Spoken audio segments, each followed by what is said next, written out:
Talking with a Dad, episode 7. Wow, we're almost hitting double digits. Steve, the sponsors.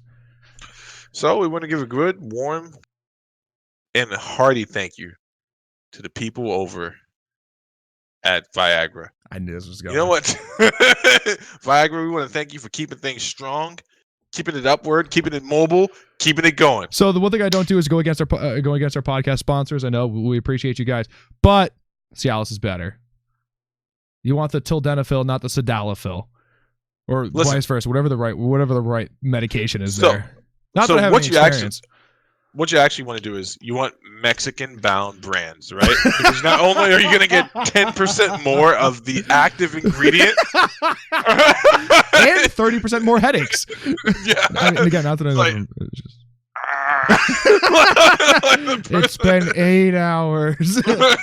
I haven't been able to eat. I knock my cereal over every time. Dude, you know this commercial where it's like, you have herpes, and then people swimming in the pool, and there's like side effects may include. Could you imagine the contrast commercial where it's like, I've had an erection for 8 hours, and like what that guy's day looks like after his initial encounter with his wife or his girlfriend, like every step of the way after that. Like, this is a poorly thought out plan. I had. He's like, well, today I didn't realize I had the corporate meeting for my promotion, and here we are. Apparently, it's quite offensive to walk into a room with a full-on rager while giving a presentation. He's like, well, I tried tying it behind my belt, and then my right leg fell asleep. So here we are, ladies and gentlemen. Thank you for watching Talking with a Dad. Here we are. Here we are. 7 weeks in. 7 shows in. So I think it's been a little bit longer than 7 weeks. And we skipped. No, we didn't actually. We've been pretty on point. No, we missed a week. Did we? Yeah, it was when I think I was doing dad stuff. Oh, okay. All right. Steve's doing dad stuff. That's allowed. So we have a hot ticket item right off the rip here. Steve, I asked you earlier to look up a picture of the Tesla Cybertruck. Ooh. And I'm not kidding you. That is the name of this vehicle, which cool. is fair. No, it doesn't look cool. It looks cool if you're a Halo fan, right? There is, like... So, listen, I like Elon.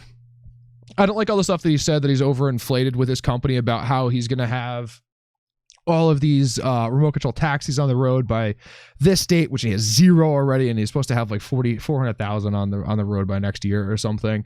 I don't like that. I like his cars a lot, though. I think the Teslas are cool. I think they're good for the environment. Right. I think it's nice that they are cool to have, if that makes sense, right? Yeah. The first electric car that's cool to have, other than a Prius for other ambiguous reasons in Hollywood. Right. So this thing starts at $39,900. If you guys haven't seen it, just look up Cybertruck. It is disgustingly awful. But let's talk about that price for a second. That is pretty much on par with your standard family sedan, or even I drive a Mazda 6, which is around the same price. You might as well drive a CX-5. Huh? You CX-5. No, that was the other car, and we sold that.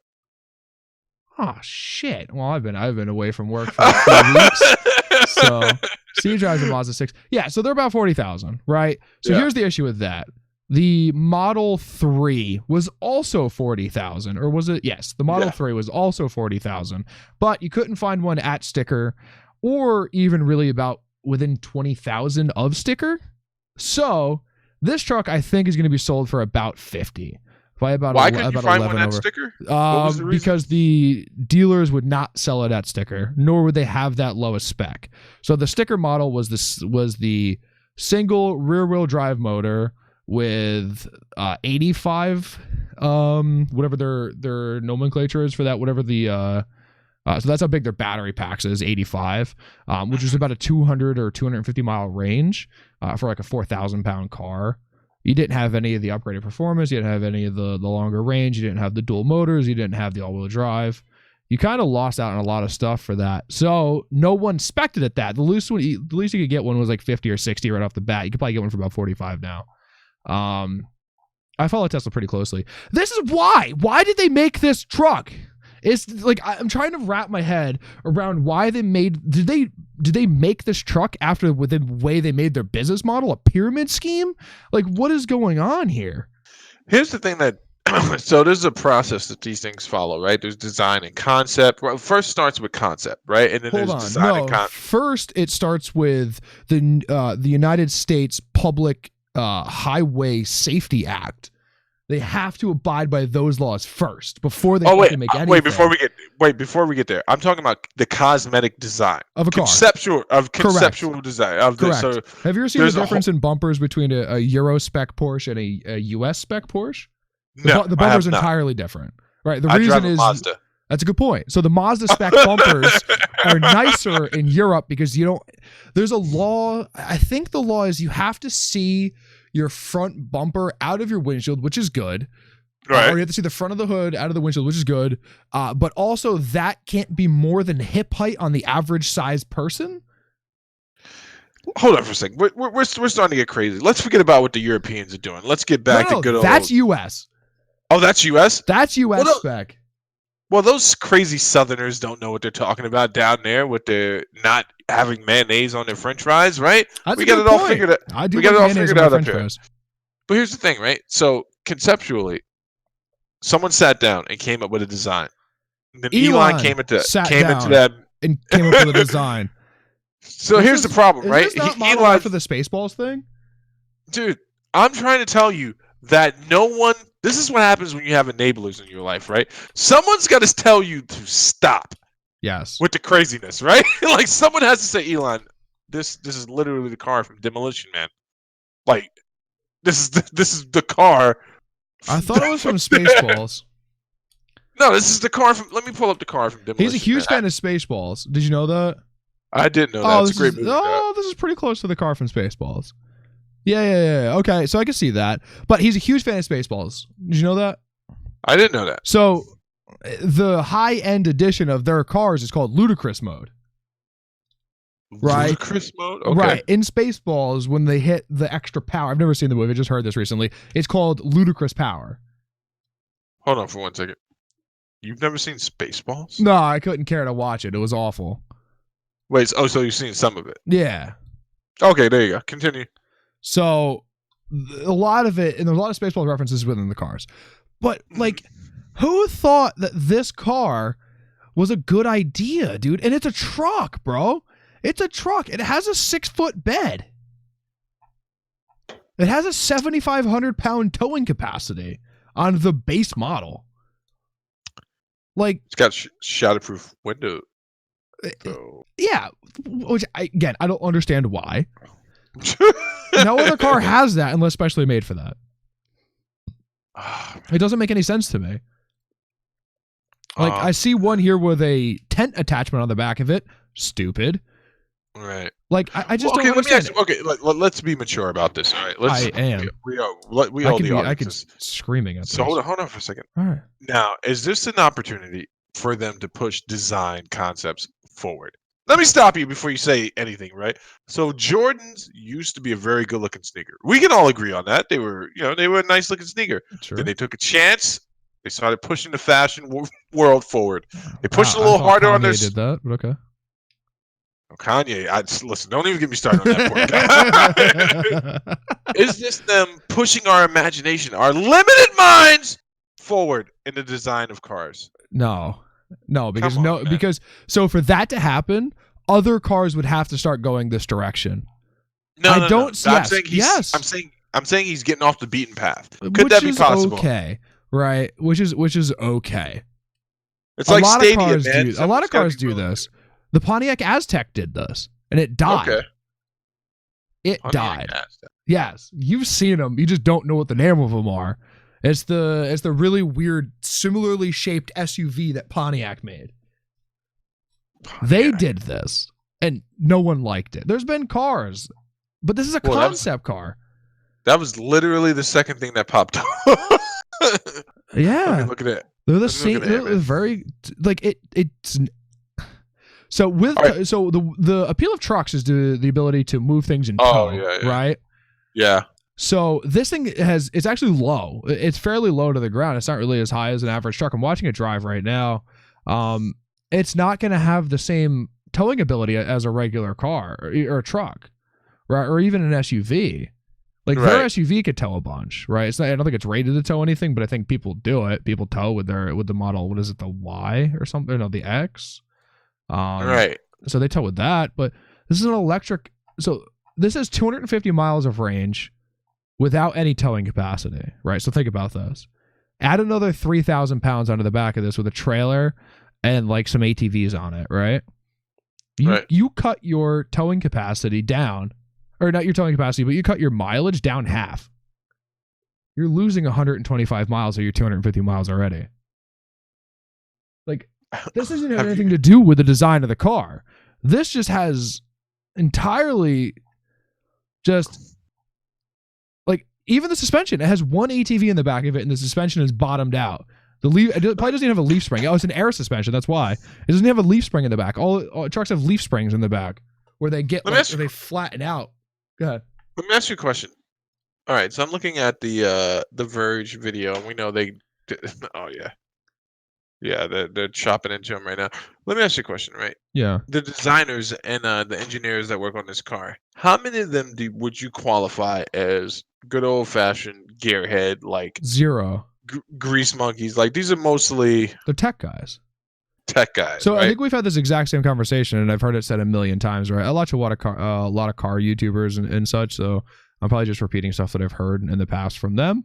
But Tesla is a technology company selling cars, not a car company selling technology.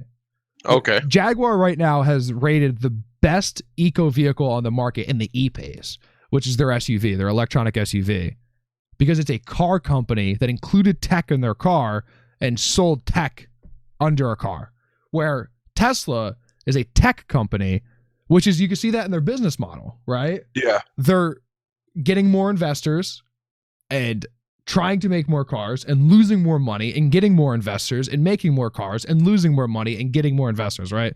This is what Tesla's doing. This is their business model, which is a very Silicon Valley, very software, very technology-based business model, which doesn't work in cars because you have factories, you have people who make doors, you have people who make the glass, you have people who make the panels, you have people who make the wheels and then the tires. And so, like, you have all this different stuff. You have all this overhead, where in technology, you have 30 people sitting in front of computers. Right? Yeah. And that technology is going to compound on itself until it makes money eventually. And you could lose money that way because you're paying 30 people instead of probably the 3,000 or 4,000 people Tesla employs in their factories, plus running a factory on a daily basis. A factory they run in America, apparently. Yes, it is 100% US made, other than the materials. I believe they come from elsewhere. So it is really one of the only true American cars. Correct. Yeah. Which I commend, right? They're the highest selling American vehicle as far as I remember. They outsold GM a few years ago, and I think they've done it ever since. But it still doesn't make this a good idea.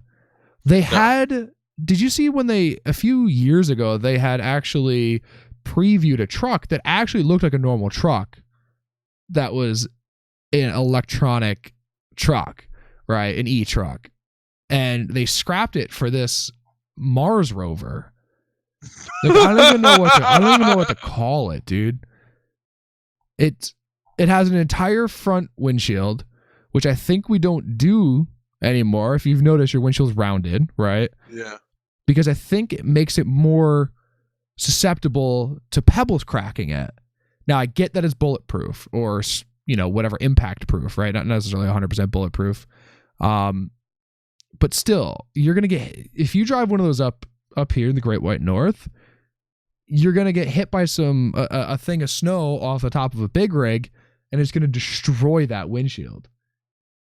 Like, I gotta tell you, man, the dash inside this car though looks amazing. Well, it looks like all the other Teslas, which is cool. No, it does. This is an updated dash. That tablet in the dash is updated. So look at the new gen Model 3s. It has its exact same setup in it.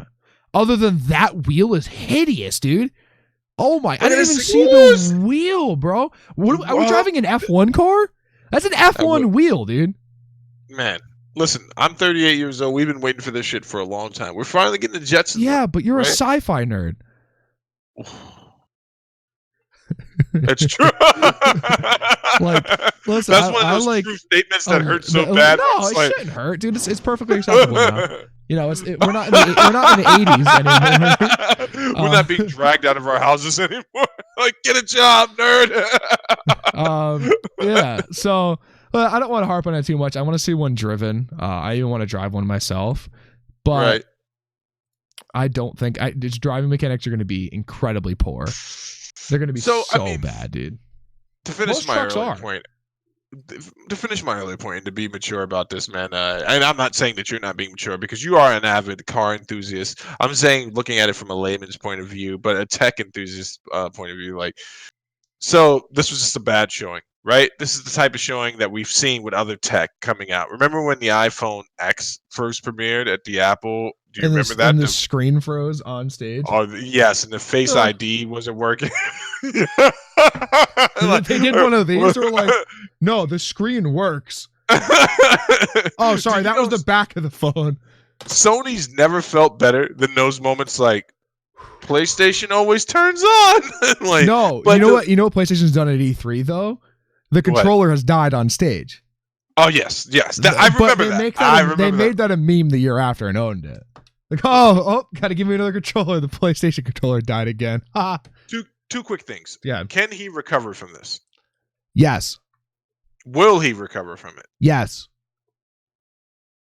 I'm going to tell you honestly, when you were talking earlier about driving Teslas, when I was living in California, it's not even just that it's like the cool thing to do. It is the eco-friendly thing to do, but it's also the exclusive club thing to do. And I want to attribute this very much to exclusive you're club. not going to remember this. It's the highest selling car in the country right now. So you weren't alive during this era, but the 90s era of the Mac was very weird. I had a friend who bought a Mac, and I was like, "Well, why'd you buy that for? You're one of like literally 12 people." And he's like, "Well, I'm just a part of an exclusive club. What are you talking about? I bought it." There you go. It's me now. It's the Pixel Book. It's me and the other 8 guys. We meet up at the car. It's the Pixel Book and the Linux having PlayStation 3 users. Yeah, yes, exactly. If they took us all out with one missile, that'd be the entire community. A big missile. It's you and the guys in Russia. But here's the thing, right? So I feel as if, though, it's going to go that way where it will continue to grow. I think he's going to bounce back for this. If I was his PR person, I'm like, hey, so we're going to take a step back from public interviews, right? You're going to be accountable for what just happened. Yeah, just take his Twitter away. Yeah, take his Twitter away. We're going to take a step back from your public face. We still want you running the company. We still want you speaking at these engagements, but you need to run everything by us before you do it. Someone should have tested that. He's worth too much money. Hold on for a second. Someone should have tested that one thing before he came out on stage. There's got to be a guy that says, hey, let me throw a rock at it first and see how this all pans out. Right? Yeah. I mean, I guess. So here's the last... So here's the issue, right? Right. 1, 2, 3, 4, 5, 6. The last 6 quarters of Tesla profitability, right? Yeah. Reported on June 30th, September 30th, December 31st, March 31st, June, and September 30th again. Ready for this? I'm ready. Negative $717 million. Wow. A profit of 311, a profit of 139. So if we're doing the math, we're still about 300 and change down. Negative 700 million, negative 400 million, and then 143 million profit. So that puts them where? I didn't quite do the math on that, but it's 18 versus 6. So we're about 12 million down. But if we want to go back even another 6 before that, you're negative 121, negative 330, negative 336, negative 619, negative 675, negative 709 million. He's losing more than $500 million a quarter from September 30th, 2017 to June 30th, 2018. Then turns a profit of $450 million, let's be fair. And then loses another $500 million, more than $500 million. Loses another $1.11 billion in 6 months. and then makes another 143 million. And then when they turned a profit in September of this year, even I was like, wow, Tesla turned a profit. That's cool for the first time in a while. But if you look at their profits versus their loss, they're losing so much money, dude. They are hemorrhaging money. Here's the thing, though, man. Like, so he started off at this as this kind of altruistic type of guy. You ever seen his passionate video on YouTube? Oh, not YouTube. Are you gonna talk about the one where he's talking about how he's gonna do the plan and how he's gonna make this happen, how he's gonna make that happen, and how everyone's? No. Okay, we're not talking about that one. It's the other fake shit. No, we're talking about the other fake shit. We're talking about the patent where he's just like, this is why I gave away the patent for the technology for the e-car.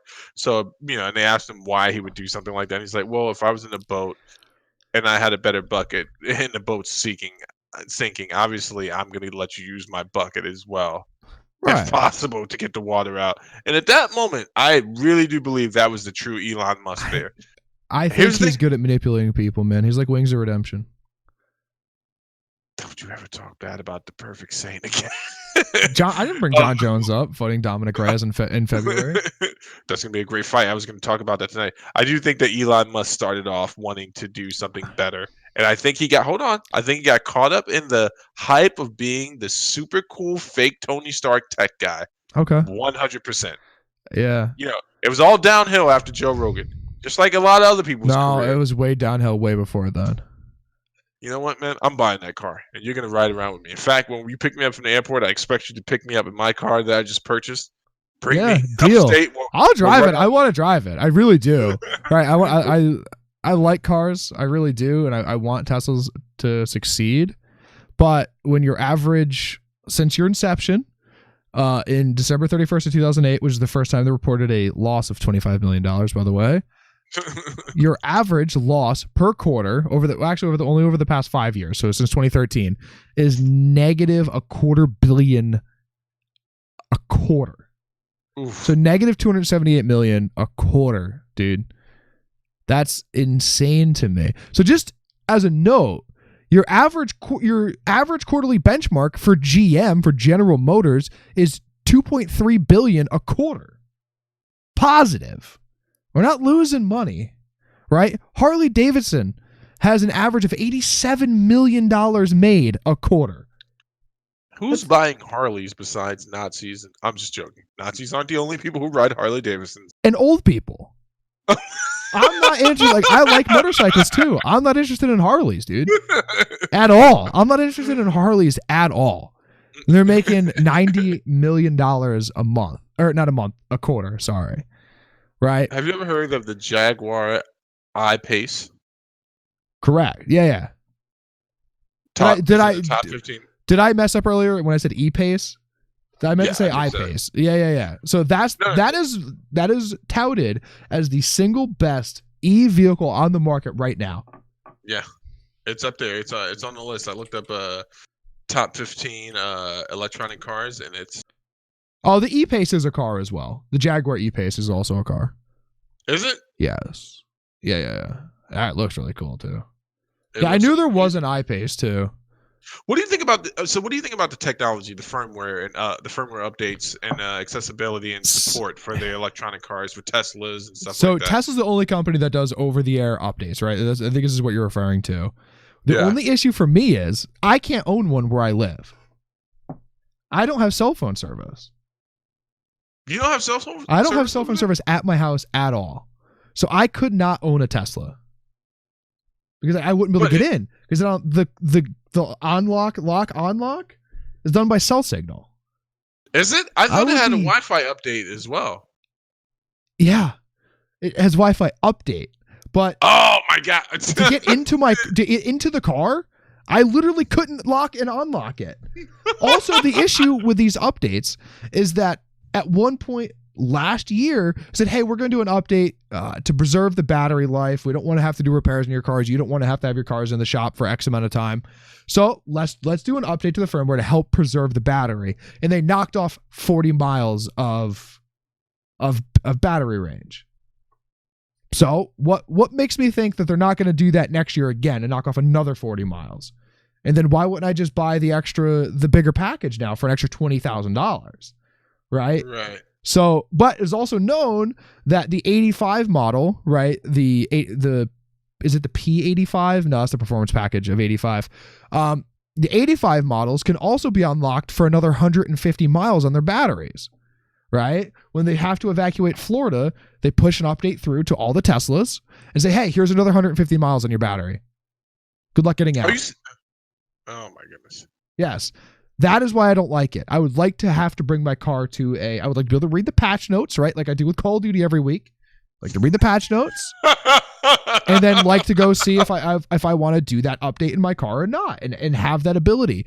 With the Teslas, you do not have the ability to do that. Well, see, now we're going to get pretty deep into something that's very near and dear to my heart. But the only grievance I have with Elon Musk and his altruistic view is I don't think that people should be put out of work, right? And if we were to follow his worldview to its natural conclusion, a lot of people who do this type of work are going to lose their jobs. We can agree on that, right? It'll never happen. It'll never happen because you can't teach AI to have the same type of reactionary discipline that you can a human. I get that humans aren't good at that inherently, but you are when you drive, right? Yeah. So we're talking about the car, but we're also talking about like driving. We're also talking about maintenance, right? So at some point, his view is to have, and this is crazy because he says it right out loud, right? To have a maintenance program, basically, to have man-free out of the maintenance portion of it. And I don't know, man. I would just rather. Are you talking about automated maintenances? Because you're going to have to get tires replaced, right? There's no way around that. You're going to have to get brakes replaced. There's no way around that. And then those electric brush motors at some point are going to have to get cleaned. But here's the thing. In his worldview, it's like, well, what does it take for me to develop something or design something or bring the people in to design it that can have an automated lift, right? You drive the car up. It doesn't take, it's, you know what I'm saying? And the robot does all the maintenance. Exactly. More accurate. And this isn't just me being like, nostalgic. Like, wouldn't you much rather have the human experience of going in like, hey, you know what, it looks like it was this one thing, this is something you used to do at the school when you were fixing the computers all the time, but I thought it was this one thing, it actually turned out it was this other thing. It's because I didn't just crunch the numbers and I realized there might be a more creative way to handle the situation. There's a guy in the car community, I think his name is Glickenhaus, who wanted to make modular cars where you would drive the frame up, flat fee, you'd pick the frame up, put it on a different chassis, drive away. Nice. Right? It was a very expensive idea. The guy's a very rich man. But you can't do that, right? That would take all of the maintenance out of it. You'd pay a flat rate, move your car over, drive away, right? That gets rid of all of your potential human error or potential robot error, right? Yeah. I don't think that Elon wants that because they make a lot of money off of those repairs. Actually, sorry, they don't make any money off of their repairs because they recall and total more cars than any other manufacturer because it's hard to get the parts for your Tesla. You ride your Tesla over a one of the little stoppers in front of a instead of a parking space, right? Yeah. And you screw up your front bumper. There's a chance that totals your car. Any other normal car, right? I had an issue where I put a Subaru in a snowbank, backed out of it, and ripped the front bumper off the Subaru, right? That was a replaceable piece on that car because it is a known commodity. These bumpers and like all this other weird stuff on Teslas are not, because there's only one company that can make it, and it's just Tesla. You can get an aftermarket mold for a bumper for a car, right? It's very easily done. There's body kits. They do that for cars. You can't do that for a Tesla because Tesla's the only person who works on them. That is the issue. Tesla's not, you can't have a dealer, right? So normal cars, I think there's a federal regulation that, well, a U.S. regulation, sorry, we're in Canada. I don't know how it is up here. I haven't bought a car up here yet. I just moved up here. Where the manufacturer cannot sell the cars. They have to sell them to a distributor or a wholesaler or just a regular sales rep, right? And then they are responsible for selling those cars. Tesla does not do that. Tesla refuses to do that. You're telling me this Lexus dealership down the road for me isn't actually owned by Lexus? Correct. That is owned by a private or I guess potentially minorly public company. Huh. Yes. And they just use the Lexus branding. Because they're a certified Lexus retailer. But they are not Lexus. You cannot buy a car directly from Lexus. Even if you go to order a car on a website, they direct you towards a Lexus dealer or a Toyota dealer. They're not owned by Lexus. They're in partnership with. I think that Tesla started off doing something amazing, but just like most tech giants, they opened the door for a smaller independent firms. They're not a tech business. They're a car company. Dude, let's just call them what they are. The woman in Pretty Woman was a prostitute. She was not. That woman was a saint. She was a prostitute who deserved a better chance. I've only watched the movie like 12 times, and every time I get this sense that she deserved a little bit more than what she got. She was going other places. Yeah, but I think the Tesla's opened up the opportunity for other people to do this. I just hope, dear God, listen to your PR firm. It opened up the popularity of doing it. The other car companies had the ability. They just didn't want to do it because it wasn't the popular thing. And now, even at this point, it still won't be the popular thing for a while. Because of this moron. No, because people like engines and gas-powered cars. Maybe they have not watched a little classic movie I like to call The Book of Eli, starring the greatest American actor to ever live, Denzel Mel Gibson? Washington. Oh. Mel Gibson is. You can't say that name. No, he made a comeback, dude. What? Mel Gibson? He made a comeback, dude. He didn't make a comeback. Yes, he did. He's on that same island with Kramer and Hulk Hogan. No, he got off of it. All right, this is enough about cars. We just talked 30 minutes about Tesla. Oh, man. We didn't figure out the problem here, so... There is no problem. Elon's going to sell this car regardless. So there is really no problem here. So we had a little bit of a homework assignment. I think one of us did it, one of us did not. Would you like me to save one and link it to you so you could have as your own? Or would you like me to No, actually, it's pretty funny.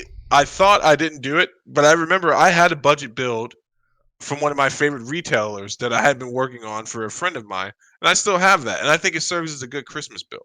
So you just go ahead and go first. So I have two price points, right? I have your kid just graduated college and he likes computers, $1,000 build, right? Nothing crazy. I have more than that in this room right now. And I have your kid is getting into PC gaming and he wants to learn how to build his own, a $542 computer. What would you like me to start with? Let's start with the $542. I gotta hear this. $542, Steve. This is case included, power supply? Case, power supply, no OS, no monitor, no keyboards. Okay. Ryzen 5 2600. Woo. $110 on Amazon. Perfect. Hyper 212 Evo. It's a golden standard in air cooling. I got a Gigabyte Micro ATX motherboard for $60. Gigabyte's a good company. It's a little small, not much room for expansion, but we still managed to fit in 16 gigs of RAM for the same price as the motherboard. We did not go an SSD. We went a 1 terabyte standard mechanical drive. We went with a 1050 Ti, a 4 gig 1050 Ti, so the most expensive piece in the entire build. Right. A Rosewill Ranger M micro ATX mini tower, so it's going to be a small computer. Okay. And a Corsair CXM 550 watt power supply. Let me ask you a question. Yes, sir. The GPU there, is he going to be able, I know that he is, but is he going to be able to play AAA games? So this is for the person who is just getting into PC gaming, wants to play Counter-Strike, wants to play Overwatch, wants to play League, wants to play Fortnite. Right. This is the perfect build for those games. You're going to run those games, what we call the esports games, right? It's going to run those games. It's going to have no issues. You're going to be able to play Rainbow on it, right? You're going to be able to play all of the games that your 12-year-old wants to be able to play. That was the build here. That was the idea for this build. That's a good build. Was your 12-year-old that wants to get into PC games, you're not really sure if he's going to want it or not. So that's the build that I did. $542.81. That is after the $30 mail-in rebate. Sir, that build you just designed right there, that one you just talked about, you could literally put that together for someone that needs it today. Yes, that's a good build. I think this is a build. It's not gonna last. It's not gonna last you the next 6 years, right? No. But that's not the idea here. This is like, again, this is your 12-year-old. He's just getting into it. He wants to play Fortnite with his friends, right? They're all on PC because they're cooler than he is, and this is where we want to start. This is a very, very good starting computer. It's a very competent build. This might be stronger than my starting computer. I don't know if I'd be willing to admit that, but for the time, definitely not. Wait. Well, give me the specs on your starting computer. i7 2700K and a 570 with 16 gigs of RAM. Oh, that's not bad. It's not bad. Paid for it all myself. Yeah. So that's where we are. This is the $542 build. This is a very good build. Let me hear your balls to the wall build you got there. This isn't even a balls to the wall build. This is what I would consider a mid-grade build. Right? Really? This is $1,000. Balls to the wall, I'd probably put another $500. Probably maybe $1,000 on this. Right? I can make you a balls to the wall build while you're talking if you'd like. But so I went with the Ryzen 7 2700X. Again, a Hyper 212 Evo. Didn't think there was a need to step up to a water cooler here. I went with an Asus ROG Strix B450 board. Again, stage 16 gigs of RAM, slightly more expensive, slightly higher clock speed. We went with a 500 gig SSD and a terabyte regular mechanical drive. Okay. We went with a 2060. We went with a mid-sized tower by Fantex. It's a P300. It's a very standard tower. And we went with a 650 It's a nice tower. It's just it's clean, right? It's all I went for. I went with clean. And we went for a 650 watt Corsair power supply. I trust Corsair power supplies. I've used them a bunch. So that's where we sit with this board. This one. It's way better, I think. You know, you're going up from a 1050 Ti to was it 1050 or 1550 Ti? Hold on. A 1050 Ti. We're going from a 1050 Ti to a 2060. They're worlds different. One gives you ray tracing, one does not. We step into the 8-core processor. That is, I thought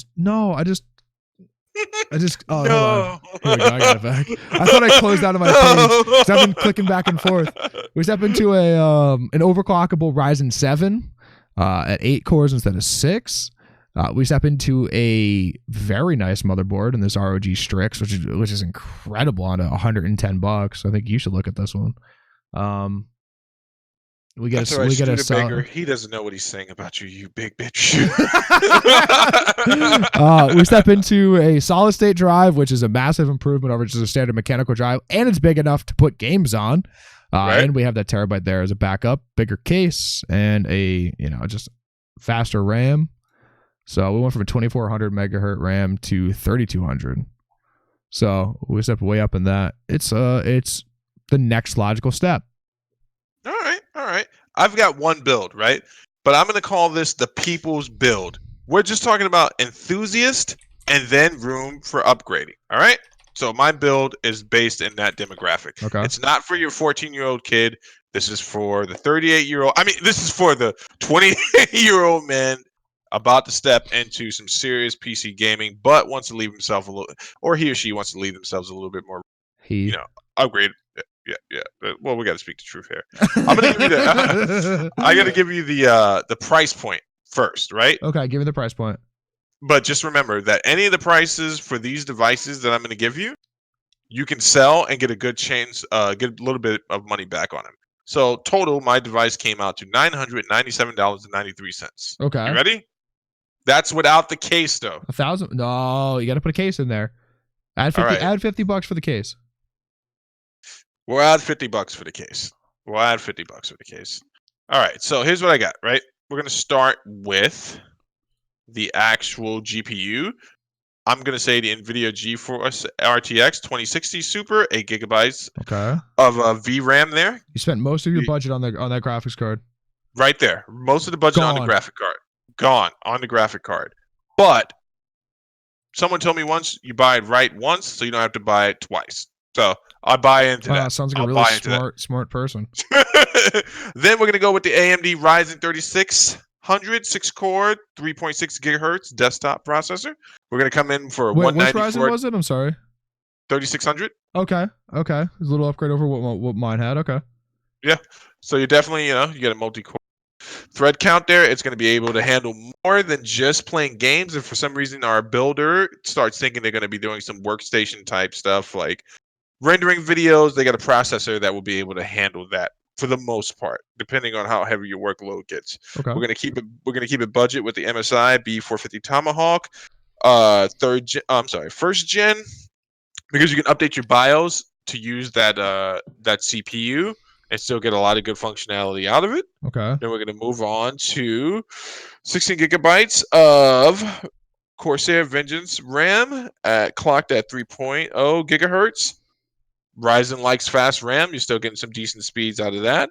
We're going to go Corsair 750 because why not just buy right the first time? Right? Yes, Just get the I 750 agree. at $77.92. Just Can't buy go it. wrong. You cannot You go wrong, cannot dude. go wrong. This is where we start leaving this kind of the enthusiast level. I would tell a person, hey, if you're gonna spend $60 on an SSD for a 250 gig boot drive, why not just go ahead and get yourself a 970 Evo Plus, which surprisingly enough at 250 gigs is priced at $74.9. There you go. And The you get a lot. 970 is an M.2. Yep. So Does that M.2. board have M.2 support? Yes, it does. Okay. I like the compatibility check. Yep. And then you're gonna have faster load times, faster boot times for sure. And if grade that, but for the most part, you won't have to worry about that because you install most of your games on the Seagate Firecuda 2 terabyte internal. That's hybrid. Correct. So It's it a has hybrid a drive. solid state drive cache with regular mechanical drive base storage. Correct. And it was originally $99, but it dropped down to $93. Ooh, I like the savings. I like the savings. I like that sale right there. That's what we're looking for. But here's the thing. So you build yourself this system with a decent case. It's going to come with the stock cooler for the CPU. The case is going to come with the stock coolers. That's where you The lose stock me. fans. The That's where I'm stock going to lose them. CPU cooler is where you lose me. Listen, I have a stock CPU cooler. I know. A Hyper I'm doing 212 pretty Evo good. is $32. It's a good point. So just throwing that out there. $35. You get yourself a Hyper 212 Evo. You have, one 120 millimeter rad style water cooling built right in. Boom, done. GG. What about good game? What about the people who are a little paranoid about the water cooling? This isn't water cooling. That's what I said. That's why I said a Hyper 212 Evo. It's air cooling. Oh, okay. It's air cooling. Okay. Correct. Well, it's not a Corsair H100i. but wait. Hold on. We got to be fair, right? So we're not talking about a filthy Intel CPU that comes with that shitty little cooler. AMD does a really good job. One is okay. Yeah. They provide a decent stock cooler for their I would CPUs. still prefer to upgrade your thermal paste and upgrade your cooler over it, but that's just me. Not like I've been building computers for 10 years. You're 16 years old, dude. How could you be? Whoa. I'm 18. But leave me alone. Here's the thing. My build is definitely going to suit the guy who's doing a little graphic design, playing video games on the weekend, and it's an investment that they can stand by. Not taking a shot at for what I've given a person. I'm like, hey, this is going to be the computer you're probably going to use for the next 6 years or so until you need to make a drastic upgrade. So my $1,000 build was right. I think right in with yours. Yeah. Now the $500 build. Interesting. That's the one that appeals to me, because now we're getting into dangerous territory here, right? Someone can kick in your door any second now, because what else costs $500? Your typical console, and we're looking at we're getting into next gen console season here. We got Google Stadia looming in the background like the giant that it is. It's getting ready to pounce. Flopping. It's flopping bad. But here's the problem, right? There's always going to be that one thing with consoles that people really enjoy, the exclusive games that at this point you just can't get on PC, man. You can't get them. Which ones? God of War, man. You can't get God of War. It's only the PlayStation, dude. It's only the PlayStation. It's only the PlayStation. That's You're it. you're so angry at Sony. No, I'm not. Come on, dude. That's being not fair. Do you think they'll ever get to the place where they'll revisit the Steam machine? No. You know what? I don't think there will be. I really don't. But yeah, I just don't think the Steam machine was worth it because Steam Big Picture Mode is actually garbage, and Steam OS is even worse. So, yeah, I mean, I think this was an interesting topic. It actually made me think about how I was going to be able to get a $550 computer.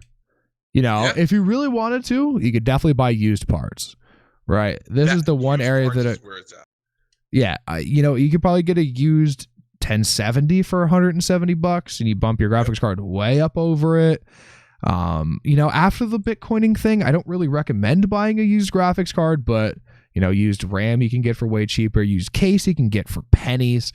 So yeah, I mean, if you're gonna do a budget build of $550, if you want all new, this is great. This is actually a really good PC for $550. I would be happy to use this every day. But if you wanted something a little bit better, you throw your hand in the used market. And you know what? Mileage may vary. If you live near a major metropolitan area, you're going to get way better prices. But, yeah, you know, we're going to see. Do you want my balls to the wall build? It took me about 3 seconds to build it. This is the absolute crazy. Do you want the price first? Give me the price first, man. $2,161. $2,161. i9 9900K, even though you know that I don't really like that processor very much, but I do have to admit that it's fairly nice. If it doesn't blow up? It does not blow up, especially under the Corsair H100i. Plug to the sponsor. Socketed in an Asus ROG Strix. I love it. I have this board myself, the Z390E. I put 32 gigs of RAM in here at 3200 megahertz. There is a 1 terabyte 970 Evo and a 1 terabyte 860 Evo for all of your storage needs. And the piece de resistance is the 2080, the RTX 2080. Actually, way cheaper than I thought it was going to be, $623.99. We put it in a Lian Li PC case because why not put your PC in the best possible PC case? I think Lian Li makes the best product. And you put yourself down there with an 850 watt gold certified EVGA Supernova, which is an amazing, amazing power supply for $150. So that is really good. Here we are. That is the $2,100 PC, $2,200 PC. 3 very different setups, 3 very different price points. You know what? If your kids get into PC gaming this year, you know, they're just want to play Fortnite with their friends, they want to play, you know, Counter-Strike with their friends, that $542 PC really is the way to go, I think. I wouldn't spend any more than that. You know what? In that 4 gigabyte GPU on that $500 bill, it's probably going to get away with playing some games at low. Yeah, or medium, dude. I wouldn't discredit it that much. The 1050 is a 1050 Ti is a pretty stout card. It'll get you away with a lot of things. You can play medium to low on some things for sure, but it'll get you away with a lot of stuff. So this doesn't include a monitor. Really, my recommendation for monitor for any of these builds is 144 hertz. I have an Asus 248, or something like that. And I love my monitor, so I would get something along that. Maybe for the high end build, I might do a 1440p, maybe slightly bigger, maybe 27-inch 1440p, 144 hertz. But that would be the only way I would go different than what I have right now. Yeah, I'm digging my 144 hertz monitor. Did you see that video with Shroud and all these guys going up to Linus's I have not studio? watched that yet. Please do not ruin it for me. I know you're a video ruiner. What? We literally don't even talk about this stuff. I'll send you a video and I bring it up. That is actually you, dude. Like, you were the guy hanging out in front of the Sixth Sense, like, hey, psst, it's dead. It's dead. Dumbledore dies. Dumbledore dies. But here's the thing, right? Here's the thing. Steve's throwing a hot at you. We got next gen consoles coming out, right? Correct. One of which is boasting Navi. Both of them will be using the same processor, and I would be willing to bet you my entire life savings on that right now. You think so? I bet you they will both be using a Navi and a Vega 64 or 56 of some sort. I'd be willing to put money on it. I'm thinking at this point, man, it's a better deal for a family who does not have the money to just buy the $500. You can buy that piece by piece over a period of time. Not obligated to buy it all at once. Yeah. And we know how it's going to go with the next gen console, man. At least for PlayStation, we know how it's going to go. Nothing's going to be released with it. Xbox has a better track record with this a little bit. What do you mean, like games? Yeah. Yeah. Dude, look at how long it took. I don't care what anyone says. Let's just go back through history without being biased. Look at how long it took for the games for the PS4. So that was a long. You have a PS4, right, and not an Xbox? Yeah, launch. I had PS4 on launch, dude. Me too. Yeah. Well, not really, but close enough to launch. Within the first 5 years. What? Why did you buy a PlayStation over the Xbox? Xbox One. Hold on, I was getting to a point here. Xbox One has better specs. Right. Why would you buy the PlayStation? Brand loyalty, because I've been playing PlayStation since the original PlayStation. Okay. I never bought an Xbox 360, but that's not to say I didn't get to play any of the original Xbox or Xbox 360. My friends had them, and my hugest grievance with it originally was just a remote.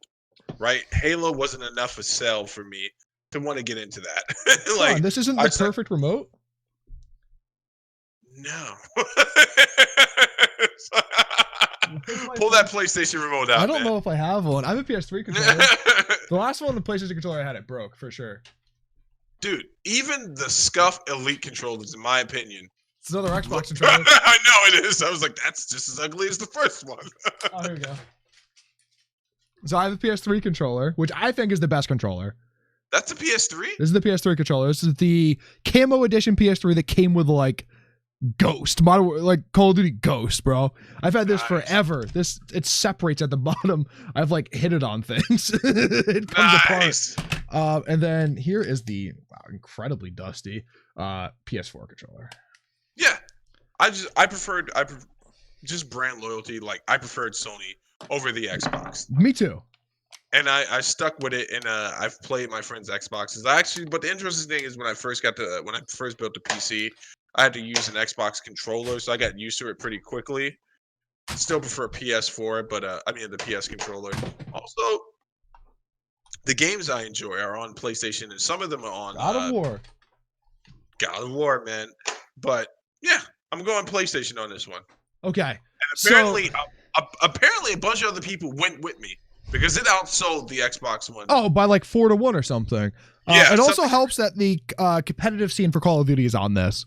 So Call of Duty is one of the biggest sellers every year. So here's the launch specs for the PS4 versus the Xbox One. And this is what makes me think they're both going to go with the exact same CPU again. 8-core AMD Jaguar and an 8-core AMD custom CPU. 1.6 gigahertz and 1.75 gigahertz. PS4 first, Xbox after. Like, why are they 1.6 and 1.75 gigahertz, dude? Why? My phone has more than that. I've been wondering this myself. I've been kind of like just really mulling over my head, and I'm like, what is it? Like, I'm trying to figure it out. Do you want an answer? No. Wait, let me just get the thought out first. Yeah, get the thought out. Because it would cost too much money for them to say, hey, we're going to use an actual GPU. That's not a GPU. That's the CPU. No, the GPU was 850 Thor. Yeah, it was terribly. Yeah, it's an AMD APU. If you know, it's integrated. It's an integrated. Not quite. An APU is, I think it's what it's called. They used to sell these things years ago. But on the same chip, there is a separate diode for CPU and GPU. They're slightly separated, but they're on the same actual PCB board. Right. So that's what these things have. So here's the real issue. Why can't we I have a 4-point-something gigahertz processor in my computer, in this one, and another 3.8 in that one, right? My computer isn't this thin, dude. Here's my hand, right? I have a fairly big hands, right? It's like 3 fingers, dude. Like, that's why it's so thin. There's no heat dispersion. No, absolutely. Like, that's why. And this, the PS4, right, versus the Xbox that I have here, Xbox is slightly bigger than that. They both decided no power bricks, right? So that means the power supply is inside. That means you have even more heat to get rid of. So that's why they don't have crazy fast CPUs. There was one other thing they said when I was looking at it. Oh, they're cheap. They PlayStation loses PlayStation loses a lot of money on every console. Dude, here's the problem though, right? It's the games. It's the philosophy of the games. It's the heat. It's them versus us philosophy. DC versus Marvel. And even though Microsoft has got the Game Pass now, which I discontinued, I stopped mine. I was like, well, that's enough of this shit. Same. Right. There's always going to be that. Wait, thing but Gears. Like, yeah, fuck Gears. There's always going to be that thing where he's Gears coming around to my side. I mean, Gears is a great game, but it's not worth $14.95 a month. You get the PC only one for $5 a month. Say what? You can get the PC only Game Pass for $5 a month. But don't do it now, Steven. Jeez. I saw him jump to the other monitor like no, thing, don't right? do it now. It just boils down to like brand loyalty. That's what it's going to boil down to. Next gen console specs aren't to a place where you should throw away your custom build or even a pre-built you got at a Best Buy or Fry's Electronic or a Micro I like Center. Fry's. Dude, I like Micro Center too. I fuck with Micro Center super heavy, dude. I love Best Buy. No, you don't. So I do. I do actually like Best Buy. That store is expensive for no reason. They're generally shitty employees. Edit that part out, dude. No, that part's not getting edited out. Nothing gets edited out in this show, Steven. You should know that by now. Maybe you should temper your comments on things that may be near and dear to you. So we're talking a lot about gaming here. Let's talk about there's a few things of gaming on our topic list here. We might even get through all the topics tonight. We've been going pretty long in these. I've been having a good time on this show so far. We should really get these things on like Spotify or something. Yeah, Google Play, Spotify, iTunes. I'm going to work on that. This next week, I'm going to work on that. We're going to figure out how to do it and how we're going to do it the most effective. We're going to get the What are you doing podcast for Thanksgiving, man? What's going on over there at the Neenan house? Neenan. I'll just give up my name right away. I don't have to go through sorry. and edit this. No, I'm going to my dad's. It's his first Thanksgiving in his new house. So right. My family here is going to my aunt's house. So I opted to go to my father's. So yeah, what's going on over there? So I don't eat turkey. I actually don't like chicken or turkey. No, I just don't like chicken or turkey. I really don't like bird. Really, I can respect that. So my dad's gonna cook me a steak. Oh, nice. Yeah. So hold up.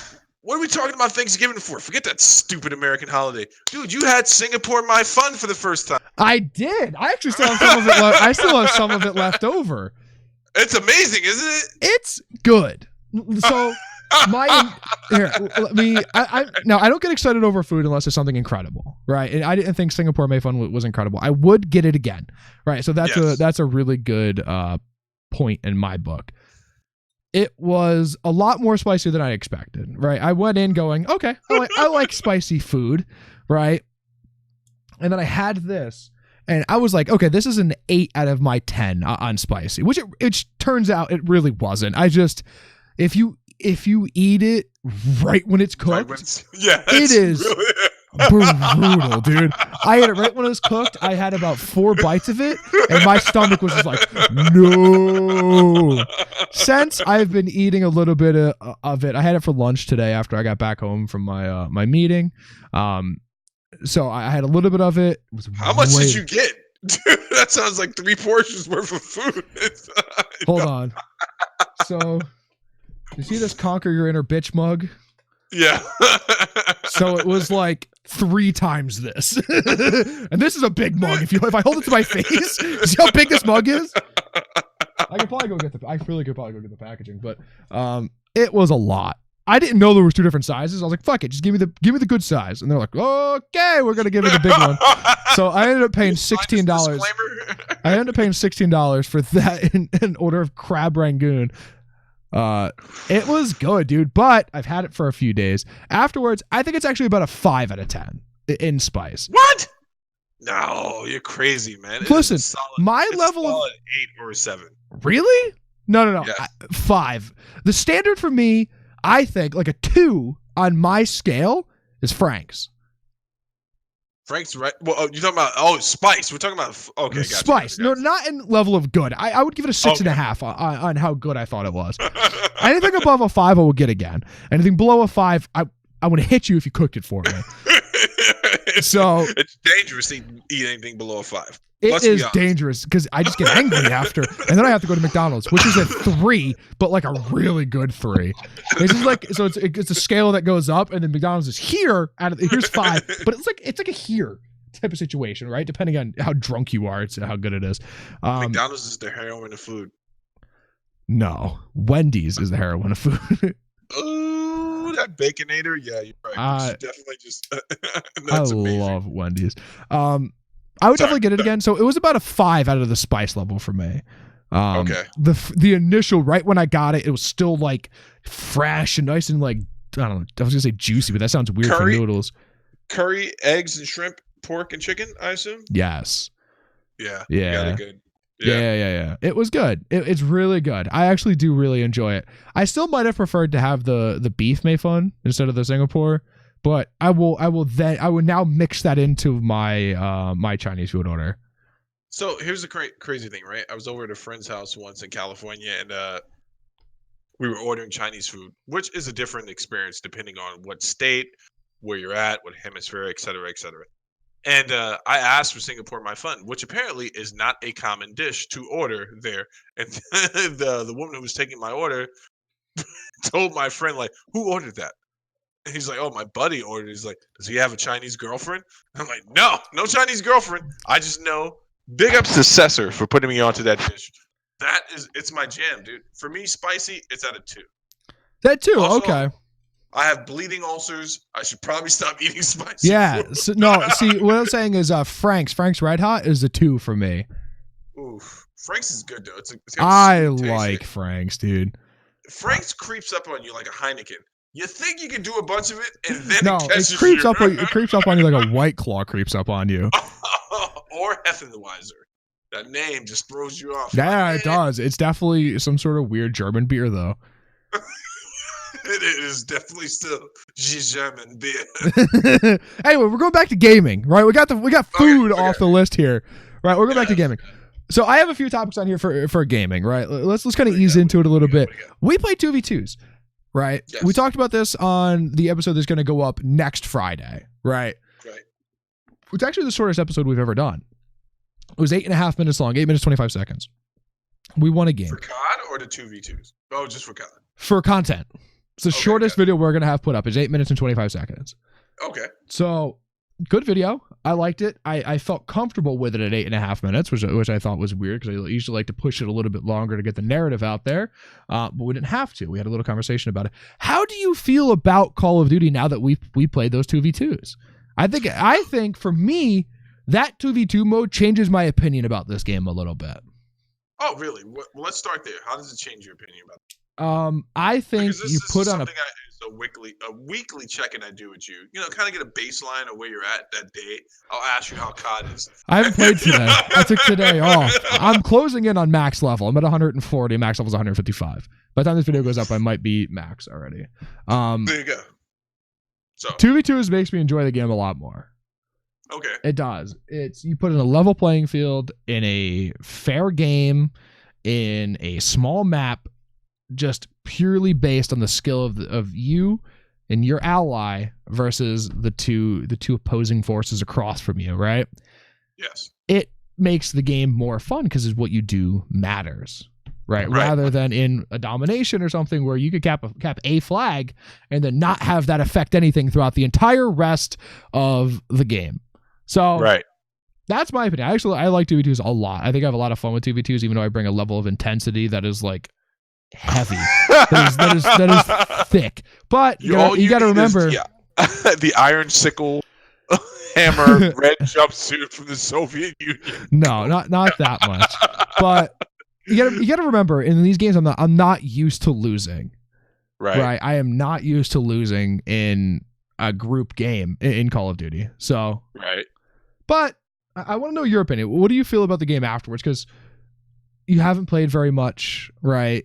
You only kind of play with us a little bit, and it's fun. The 2v2s are fun, right? So I'm a lot better at Gears. I can say I am good at Gears PvP games. I can honestly say that. Like I'm good at that. This was more fun.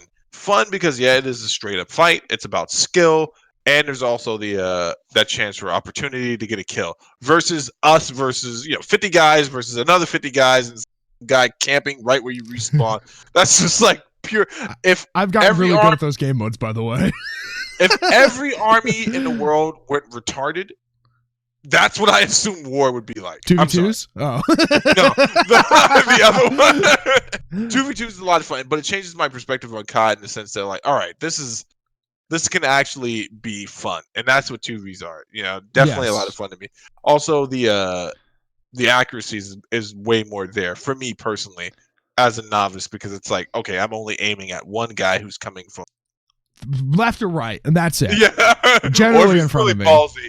He's coming right down the middle, and I've already probably killed him.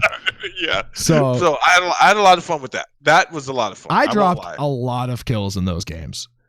Yeah. There were some games where I was thick into the teams. You did some good coaching too, dude. I tried. There were moments where where I died first, I killed a guy, I died to the second guy, and I'm like, okay, you're here. You need to look slightly to your right, aim down sight, and he's gonna come. No, right, idiot. And he's gonna come down this corner. Right. There were 3 times I had coached you through a kill, and you had got the kill.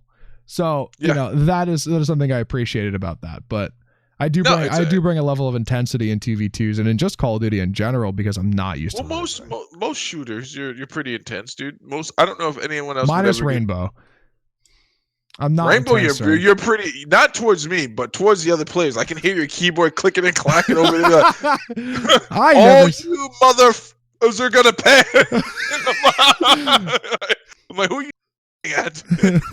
But that is not true. I enjoyed the 2v2 2v2. Yeah, 2v2. I enjoyed it. Yeah, good. I enjoyed it. That's what I had hoped. Here's what it kind of makes me want to go retroactive and play some older COD. I was looking at the PlayStation. I was like, oh man, I had all those games that I legally purchased and imported onto my system. Right. That I should play. No, you shouldn't, because this one plays way different than the rest of those. It would be detrimental for you to go back and play those older games now. I could let you log into my Steam account. I would have no issue with that. I own every single one of the Call of Duty games that is available to you on Steam.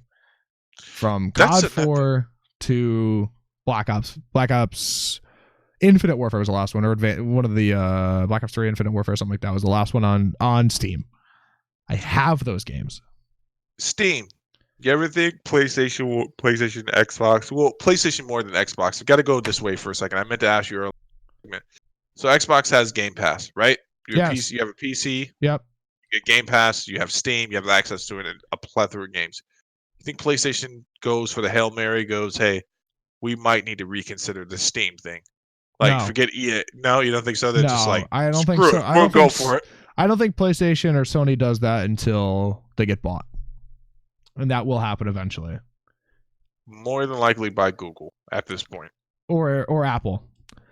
Or Apple. Yeah, one of the two. One of the two will buy them. Yes. I'm actually, after we get done with this, I was going to say let's play some 2-on-2 games there. Yeah, let's do it. Let's 100% do it. So let's start getting through the rest of these topics. What? All right, Ben Askren retired. No, we're not going into that. No, I'm going to get through all the gaming topics first, Steve. I shouldn't let you have access to the topics. I'm going to revoke your access. I'm changing the password I'm changing the password as we speak. I'm changing it first. What is your biggest accomplishment in gaming? If you have one, right? You might have had a day where you went to the arcade expecting to play a few games and you cleaned house, right? You might have had a day where That was basically it. You're born in the 60s and raised in the late 70s, early 80s. Oh. You're gonna laugh at this, but I've had multiple days like that. One challenger at the school who called me out and just said he was gonna wipe the floor at me in Street Fighter. And here's the honest That was good. Here's the honest to God truth. I am not tooting my horn. I've beat some league players. I've taken games off of them before. You are a good Street Fighter player. I know for a fact that when it comes to fighting games, you got to beat me at least 6 times. And I've gone over to a friend's house and heard them gloat. So my biggest accomplishment was probably going over to one of my buddies' house. A good friend of mine, his name's Sully. And this is a guy who on any given day can beat me at a fighting game. He's got a real deceptive strategy, right? You take a few games off of him, and the next thing you know, 20 games later, you're that friggin' weirdo sitting there accusing him of cheating and getting angry at him. It's the Floyd Mayweather strategy. He's downloading how you play for the first few games, and then he's going to just wipe the floor with you after. And then it's like, it's drastic. Like all of a sudden, it all stops working. Like, it's just over. Like you can't, like he beat me. One day he beat me so bad that I was just sitting there quietly. He's like, "Hey man, you want to go out and get some food?" I'm like, "I want to keep playing the game." That's what and I'm pretty sure he let me win the game that finally let us go out and get some food. He's really hungry. I did go over his house and clean shop one day, beat him in some honest games. So that was very proud for me. I cannot think. I've never taken a game off my older brother. Not once. I don't think I've ever even. I've come close. I've never taken a game off of him. Like I think I've gotten him down 2 rounds, and then he's made the comeback of the year and just like smashed me. But I think that probably the biggest accomplishment would be. Are you ready for this? This is not a fighting game. It's not a fighting game. It's when I murked Shane and Reg. That we're playing because no matter how you play that OP shotgun, all of that nonsense, was like the perfect kill. You did. Yeah, I would give you that. I was going to ask you, if you were to beat me in a 1-on-1 to 10 kills, would that be the biggest accomplishment? Well, here's the thing. You know my strategy. Same thing I said to King Cash. I don't have to. Like all I got to do. It's about opportunity, right? All I got to do is beat you once on your stream. Because I don't stream. Not you. I was talking about Cash and other guys like him. Like if I beat you that once, I turn my computer off. You never see me again. You never get it back. Yes. That is my that was my Smash Brothers method as I was playing at the school against the people who were ranked in the school, and I knocked down the top of them. So my biggest accomplishment. Black Ops 3. It had this super OP gun. It's called the P06. It's a sniper rifle. It's a 3-round burst. Talked about this gun before, sniper rifle. It's a 3-round burst sniper. Let's think about this for a second. Sniper kills you in 1 shot, but this one shoots 3 every time you pull the trigger. It's just right. That's exactly what it sounds like. And you put attachments on it to make it shoot a little bit faster and less of a delay between bursts. Now, this was coined by a Mr. Sandy Ravage. You can go back and watch. You can go back. Well, yes, you can go back and watch his videos. It's all he plays just sounds from Duke Nukem in them. He doesn't really talk much in his videos, so he just plays sounds of Duke Nukem. He doesn't make videos much anymore. He streams. So he made these really cool videos called Spaztex 130. It was where he would run around with just a shotgun in Modern Warfare 2. So what I'm getting at is he finds the niche in these games, this weird gun that's super overpowered, right? Modern Warfare 2, he found the Spaz 12. They actually ended up in one of the Infinite Warfare or something. They named a gun after him. They called it the S Ravage, which I thought was pretty cool. It was a good nod. In Black Ops 3, he finds this gun, the P06, the exact way to kit it and the exact way to use it for it to be the most effective. Me and Shane are playing Black Ops 3 one night. We're playing Nuketown only. We're playing Domination. And who is on the enemy team? Nice. I've played against Sandy Ravage a few times. I've actually met the man in person. I actually went to a concert with him a few years back. So I played against him in this, and I played against him in H1Z1. But we go in there. I'm using the gun, and I mow down his team. Right. I don't remember if we won the game or not, But all I know is that I had a 2-1 KD against. He rolls with a squad of 4. So he always has 4. So he has 4 of the 6 players on the enemy team, and I mowed his team down. They all went like even, right, like 30-30, and I was like 60-25. That forever will be the biggest accomplishment in gaming for me.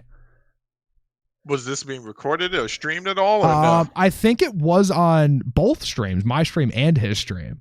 I don't know I don't know if I ever clipped it though. This is before I had easy access to clipping. I should have, but this will ever forever lay down with me. I played him enough in H1Z1 when I got free tickets to the Metallica concert and he was doing a meetup there. It's like, fuck it, I'm gonna go. I've been a fan of this guy for 10 years or whatever. So I was like, I'm gonna say hi, I'm gonna meet him, right?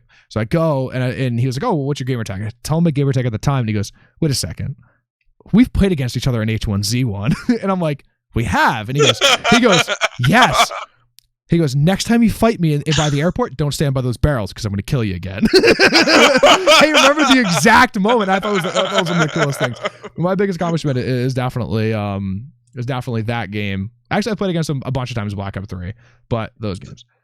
So that's the thing that happens a lot. I noticed with game like you played against Shroud or Doc, was it? I played against Doc. Yeah, I played against Doc in an older Call of Duty.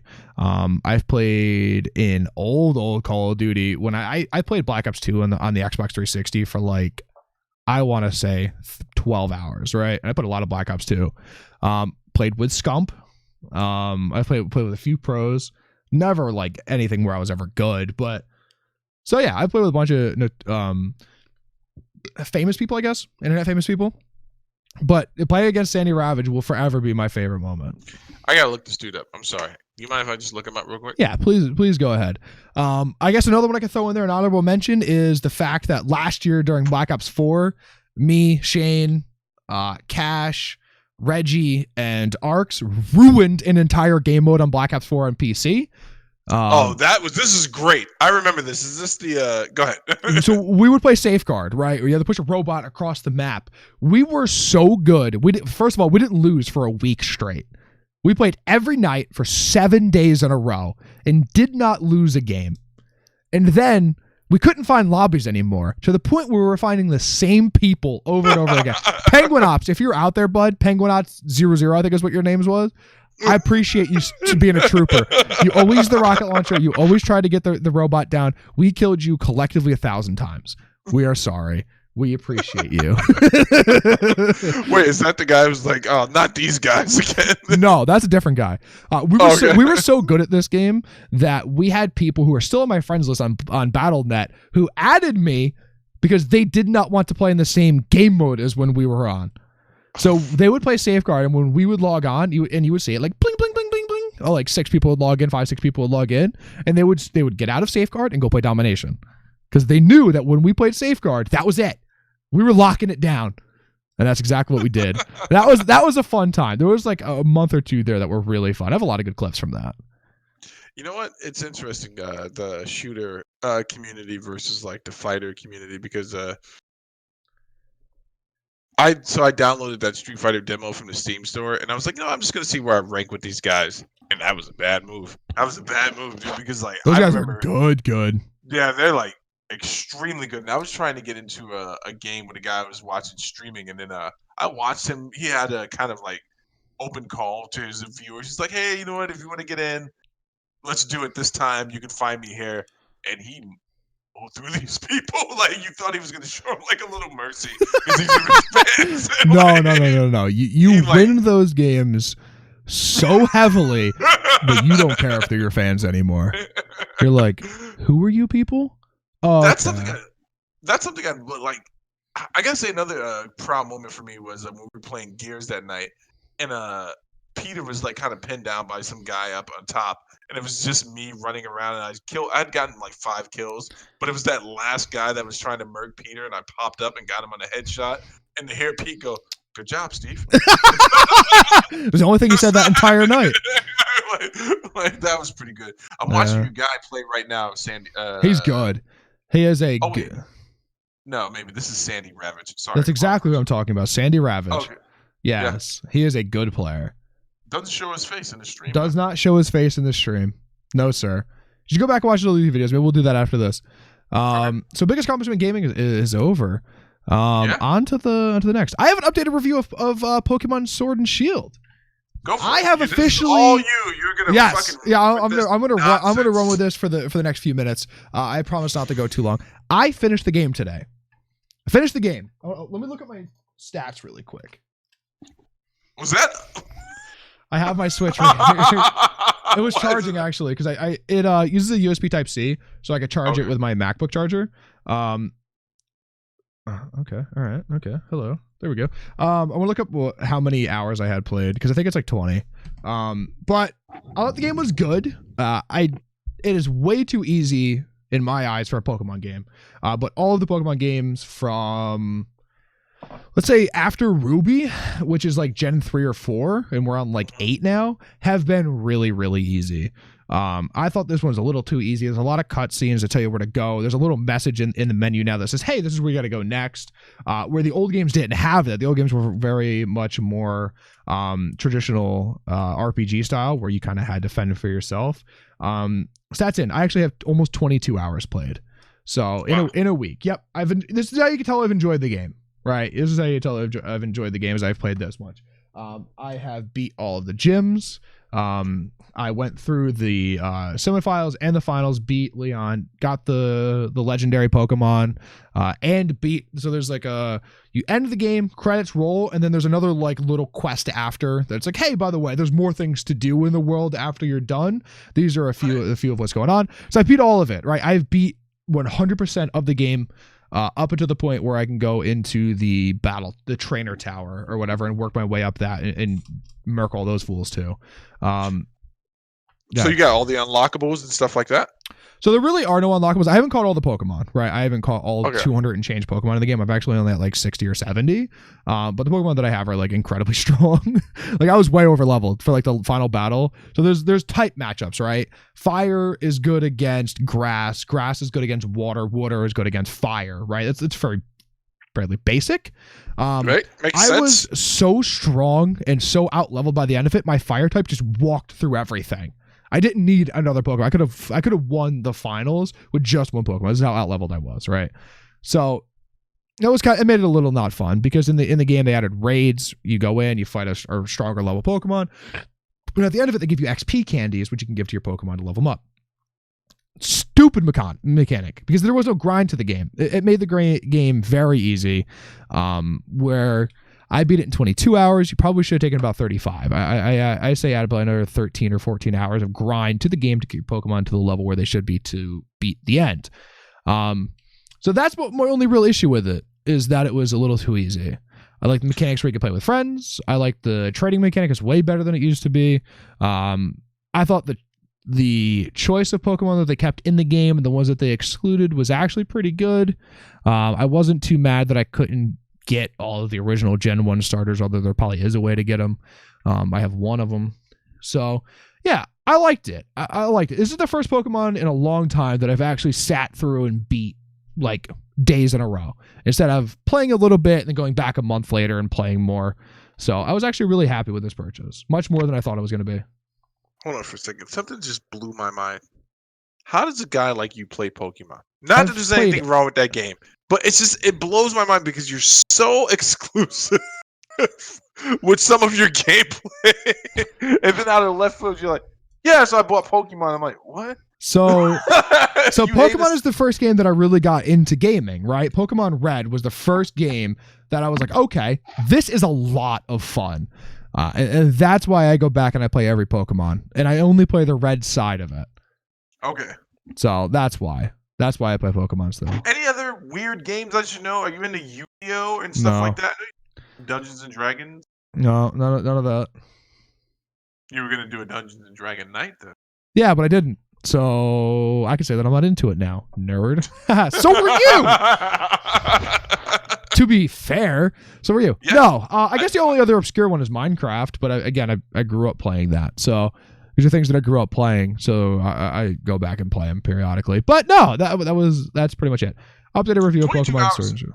22 hours is a good amount of time though for anyone to play games. I'm gonna play more. I'm gonna play more for sure.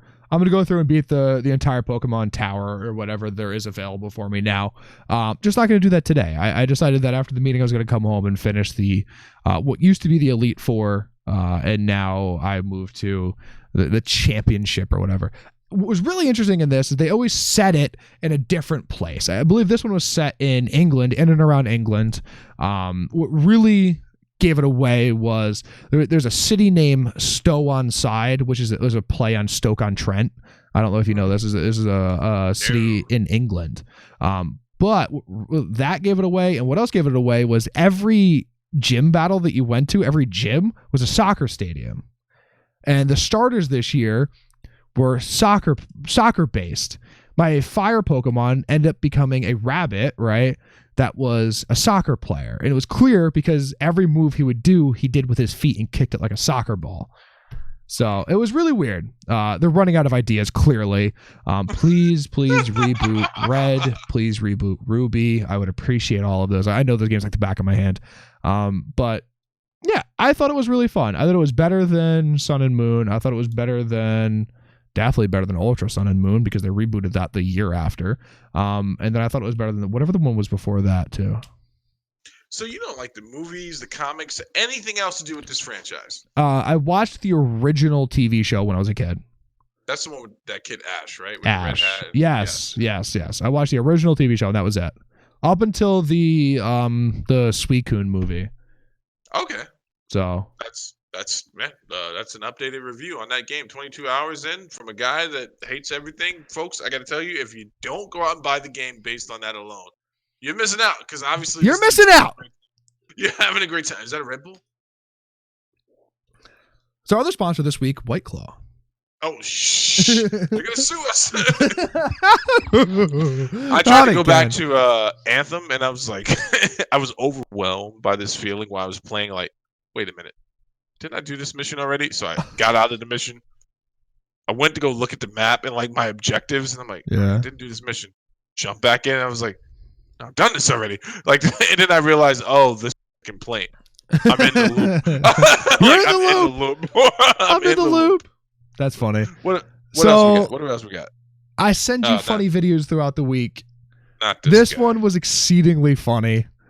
I've never been angrier in my life. I was crying. So we're watching. I watched an iDubbbz video. This is probably one of the first 3 iDubbbz videos that I've ever watched, and he's talking about which cartoon mascots he could fight. And was that not one of the funniest, most random videos you have ever seen? Did you laugh at all during it? No, it was a dangerous video looking into the deep psyche of someone because actually I did laugh because he was pretty funny in regards to he's like this. He's like this one. Now hold on a second. There's 2 rabbits here. This one would fuck me up. This one is the final boss level of would kick my ass. But this guy the here. The California raisin thing was pretty funny. Yeah. Like, I think that and the Apple Jacks one where he's like, I'm gonna break you in half, but it's gonna be more like a stick bug, and there's gonna be a lot of blood all over the place. Yeah, so it was a funny video. You do admit that now. Yeah, no, I do admit that. But it was weird. Well, I mean, the video just showed me of him scaring his girlfriend. I can't wait till we get to the place where we can edit some of that stuff in. I know there's a copyright strike, blah, blah, blah, but, he's probably at the level where he wouldn't mind that type of stuff. But him jumping in on his girlfriend's stream. Hilarious. It was hilarious. Like, don't diss Nickelback. So, have you ever heard me say that before? Yes. Like, I used to walk into work. I used to walk through the door and be like, talking shit about Nickelback, bitch. I've also seen you do this, and I know that's a dance. I was like, now I know exactly. That was a nice plug for your chair there. Who's your chair? I have no idea. They're garbage. Don't talk about them. They're not a sponsor, nor would they ever be, because they could send me a chair and I'm burning it in the backyard. My back hurts so bad, dude. It hurts so bad. I'm gonna cry. It was a funny video. Like I will not take it. The Scump video is what you're referring to with that. Yeah. That's one of my all-time favorite Scump Hector moments. Was as Hector goes over to the Alexa and is like, hey Alexa, who's your favorite Call of Duty pro of all time? It's like, well, I like Scump, and it pans to Scump, and Scump's just like, and just like that, it's just an amazing video. But I like to send Steve. Who, Scumpy? Yeah, he's 100%, dude. Because he's so good you can't beat him. But he's also talking shit to you the entire time and making funny. Apparently, he's like, from what I've heard from around the pro community, he's one of the better teammates because he is so funny and he can take like the tension out of any situation. I can see how that would bother a guy like Crim6. Yes, because he's a psychopath. It seems to take dude, himself. you know, the craziest thing I've ever seen is Scump's doing well on Twitch again. He's sitting between 8,000 and 13,000 viewers, which is an amazing stream. If I had between 8,000 and 13,000 viewers, I wouldn't be here right now, right? And Crim used to have between 5 and 8. Is now I've seen him at averaging about 550 after his Twitter feud with Scump. Really? Everyone is just like, fuck this guy. We don't want anything to do with this guy because Scump is so loved. Dude, I gotta tell you, so I dropped in on a Doc stream the other day. He was up to 23,000. It's low for a Doc, but okay. But people watching him. And then I went into a Shroud video and he was at 5,000. It was sad. It was sad on the mixer. But let me point something out. Every one of those people chatting. Every single one. Chatting with each other, chatting with. Yeah. I was like, man, this is a loved community right here. It is. But this is a man who was going from soon to be, and I saw the projections of this, was going to be average 100,000 concurrent viewers. He was sitting between 20, 30, 40,000, 15,000 when he was streaming WoW, which was his least popular game. Now he's on Tarkov, which is one of his more popular games. I saw him at 1,200 the other day. I saw him at 1,200, dude. And I'm like, this is, I couldn't watch it. I was like, who put Mixer on my computer? I'm like, what is this? Who put this garbage on here? I don't even go on Twitch anymore. I put Mixer on your computer when you weren't looking. I climbed in the window. Which one? Both. Oh my god. So actually, you know whose stream I've been catching recently since I've been up and had nothing to do during midday now is Tim the Tap Man. I saw that you were watching him. He's actually, you know what? I like his highlight videos a lot because it just shows when he yells at things and it's really funny. But his stream is actually really good. I had never watched Tim the Tap Man before. The quality of the stream is good. He's funny. He's an interesting guy. He's funny. He's a good enough player. Yeah. So yeah. That video when he was getting ready to get into Apex with Doc and that other guy that Doc plays with, I always forget the guy's name, but he's like, Vis. Yeah, that dude is sick on that game. Filthy, bro. Filthy. So it's just Tim and Doc kind of like palling around beforehand, and Doc's like, yeah, I don't know, man. I don't know if I'm feeling it, Tim. And Tim's like, what? He was like, yeah, when I played with Viz, it's kind of like a serious thing. We're gonna get serious in the game, and Tim is quiet. He's like, what up, bro? I'm good. And Doc's just like, yeah, I don't know. I love him, the Tap Man, dude. Him and Doc, I love when him and Doc go back and forth on Twitter, dude. It's actually really funny. He tweeted, wait, actually, no, this is not the one him and Doc went back and forth on. I forget which one it was, dude, but the tweets back and forth were hilarious. It was about the Tesla truck. And Doc was just like, are you blind, Tim? Tim was like, wow, the Tesla trucks look pretty cool. Doc's like, Tim, are you blind? And then he just calls Doc a boomer. So no, Doc is probably like a year or so older than me, I think. He's probably right around your age. I think he's probably right around your age. I think he's about 36. All right, so I'm on Shroud's page right now, and he's having on break. Actually, he's at 6,300. Nothing to scoff at, but it's not Shroud numbers. So nothing to scoff at. People are donating now. But it's not Shroud numbers. So the moral of the story here is that me and Steve send funny videos back and forth to each other throughout the week, and some of them make the show. Watch mine. Yes, I do. I watch everything you send me. I have another friend that says that shit, and that means what? I went and watched that stupid Tekken video. I fell asleep twice during it. I had to restart it twice. But you never got better sleep than that. Yeah, I have. Are you signing us off, Zach? Let's get out of here, man. No, you want to talk about Ben Askren retiring? Yeah, so let's get into it, right? Got a lot of respect for any pro fighter that steps in there. Takes a lot to do that for a living, right? Okay. Takes a high level of skill. Ben Askren had a great collegiate, and I believe Olympic. I can't remember anymore. I don't think he plays the Olympics. But here's the thing, right? So he was champion in Bellator. He was champion in one, Yep. was it? Yep. And so he stepped up in competition and choked Robbie Lawler out. In spite of what Robbie Lawler says, or any of you people, Yep. his arm went limp, and then you could have chalked the Jorge Masvidal knockout as a fluke. Got caught off guard, but I think the nail in the coffin, and it was a good idea, was getting beat by Damian Maia. Not that Damian Maia is a slouch, but He's Ben old. Askren obviously cannot compete at those levels. So no harm, no foul. Thanks for coming over. We lost Demetrius Johnson for this guy. Yeah. So he went And let that be 1-1 a in the lesson. 2008 Olympics. He placed 6th at 74 kilograms, which So is let that be a lesson to the better than I've casual ever done at the fan Olympics. and the diehard fan. Demetrius deserved more respect than he got. Absolutely. He deserved the rematch after that fight with Henry Cejudo, Which he didn't lose. I still think honestly, he didn't lose it. The only reason Henry won was because of the takedowns and because he beat a dominant champion. Right? My issue with that though is you know a little about baseball, Steve, where it's runner wins the tie, right? So if it's a bang bang play, you generally give it to the runner. Okay. So this is the thing that I like in fighting, is that if it is a draw of a fight, you give the win to the champion.